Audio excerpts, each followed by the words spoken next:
I moved to the United States of America, which was in 2008, there were two phrases which were brand new to me. The first one was, "It's a no-brainer." And I'd never heard that before. And I remember thinking, no-brainer? You need somebody without a brain? I didn't know what it meant. Of course it means this is so obvious you don't need a brain for it. And there was another phrase which people use, and I don't do it properly. I don't get it right, but I'd like to. So forgive me, because I'm told this is not how it's really done. But the phrase is, duh. It's something like that. And again, I suppose it's the same as it's a no-brainer. And that's really, as I'm standing here in the offices of Chazaq here in Queens, what they're doing, the work they're doing, is a no-brainer. It's a duh. Let me tell you the duh bit. I have a very close friend, and he's called Rabbi Professor Dr. David Gottlieb. He teaches at Or Sameach in Yerushalayim, and he's one of the most brilliant minds, brilliant men I've ever come across. He tells the story himself, otherwise I wouldn't tell it. However, he didn't come from a religious and orthodox background, in fact quite far removed from that. And he told me the story of how he started his journey into the religious world. He came from a Reform background, and when he was a young, brilliant student, somebody suggested that he come and meet a very famous rabbi called the Boston Rebbe, who was probably one of the wisest men of his entire generation. And so he went to see the Boston Rebbe. And eventually, through that connection, it started him on a journey in which he became the famous Rabbi David Gottlieb. But he said once that the Boston Rebbe told him something which is extraordinarily wise. And you'll see the connection to Chazaq in just a few seconds. He once told him, "What right have you to go," and then he used the Yiddish phrase, "what right have you to go for the schwerer neshamas, the difficult cases?" This is when Rabbi Gottlieb was teaching in Or Sameach in Yerushalayim and speaking all over the world and being part of Or Sameach's reaching out all over the world. His Rebbe's advice was, what right have you to go for the difficult cases, the schwerer neshamas? And when he was explaining this once to an audience where we were both speaking together, he gave an example. He said, imagine one day I'll be standing in front of the heavenly court, the Bet Din Shalmala, and they'll say, "And who are you?" And Rabbi Gottlieb will say, "Me? I'm David Gottlieb.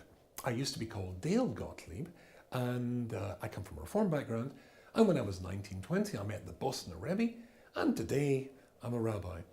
And tell us about yourself." So I taught philosophy at Johns Hopkins University, and I taught there my entire life. No, he didn't, because as you know, he teaches at Or Sameach, but imagine it was true. And he says to the angels who are standing in front of him, and you know, there were two other professors there. One was a professor who was a communist, and the other was a professor who was an atheist. They were both Jewish. And I argued with them, and I debated with them, and I fought with them for 40 years, and eventually I succeeded in convincing them that they should become religious and shomer Torah and mitzvahs, keeping the Torah too. And here they are, I've got two other neshamas with me who I succeeded in helping to become frum. But he always imagines that standing at the other end of the room is 10, 20, 30,000 neshamas, 30,000 souls who say, "Hey, but what about us? All the time and all the effort you put into those two, you could have made all of us frum. What right have you to go for the schwerer neshamas?"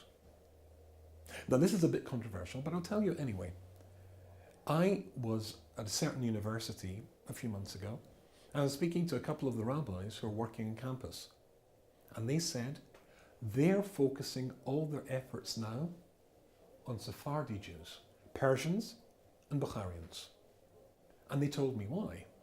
Because you see, in today's crazy world, where the standards, the ethics, the morals that everybody is supposed to believe, certainly at university, are so different and so varied from what the Torah wants, the people who still get the idea of a Jewish community, of a Jewish family, a mommy, a daddy, and children, if possible staying together forever, that's Bukharians and Persians.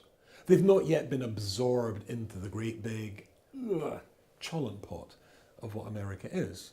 They've not yet absorbed all America's values and what people are supposed to think. So if you want to succeed, if you want to reach out to Clowes Shawl, not for the Schwerner Shawls, for the ones where you're likely to find 10, 20, 30,000 souls are going to say, what about us? We want this message. We listen. Yeah, we get that. Here it is. It's Chazaq.